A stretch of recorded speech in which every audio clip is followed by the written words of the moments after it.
హైవ్యూస్. నేను ఏ కులాన్ని తక్కువ చేయను, ఏ కులాన్ని ఎక్కువ చేయను.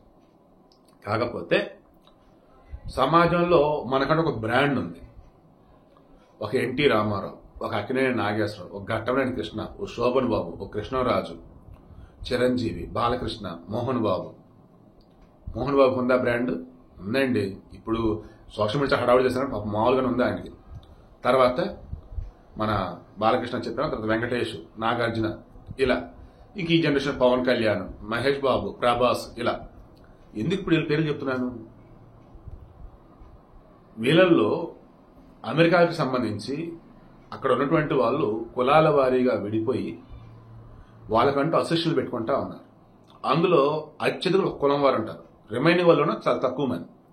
అలా TANA Telugu association of North America, ఉత్తర అమెరికా ఖండం, అత్యధికులు అందులో వచ్చేసి కమ్మ సామాజిక వర్గం వాళ్ళు ఉంటారు. మొదట అంతా కలిపి ఫామ్ చేశారు, బట్ కమ్మ సామాజిక వర్గం వాళ్ళే ఆ సంఘానికి సంబంధించి ఎక్కువ డామినేషన్ అన్నట్టు, లేదన్నప్పుడు వాళ్ళు ఇన్వాల్వ్మెంట్ అలా అవుతున్న మూమెంట్లో రెడ్లు ఏం చేశారు, నార్త్ అమెరికా తెలుగు అసోసియేషన్ అని చెప్పేసి నాట్ అని పెట్టారు. అందులో ఎక్కువ భాగం రెడ్లు ఉంటారు. వీళ్ళకైనా మనకు ఉండొద్దా అని చెప్పేసి కాపులు ఏం చేశారు, American progressive Telugu association, American progressive Telugu association పెట్టి ఆప్టా క్యాటలిస్ట్, మన క్యాటలిస్ట్ కాదు, C+K పెట్టారు. దాని మీనింగ్ ఏంటో, అబ్రివేషన్ ఏంటని చెప్పి చాలా మంది అడుగుతున్నారు, నాకు అక్కడ కనిపించట్లా. మేబీ క్యాటలిస్ట్ అంటే చర్యలో పాల్గొనదు, కానీ చర్య వేగాన్ని ప్రభావితం చేసింది. అలా C+ వీళ్ళు K పెట్టి ఆ క్యాటలిస్ట్ మీనింగ్ దీనికి అన్నట్టు పెట్టుకున్నారు.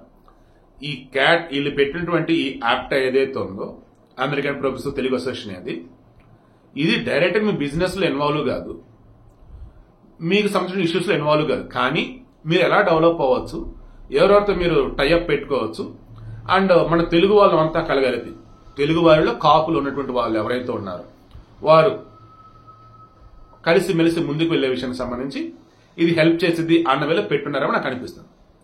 గుడ్. అయితే నిన్న మన హైదరాబాద్ HSS జరిగిన ఫంక్షన్ సంబంధించి చిరంజీవి గారు వెళ్లారు, రేవంత్ రెడ్డి గారు వెళ్లారు, సిబిఐ మాజీ లక్ష్మీనారాయణ వెళ్లారు, వీళ్ళంతా వెళ్లారు, బాగా.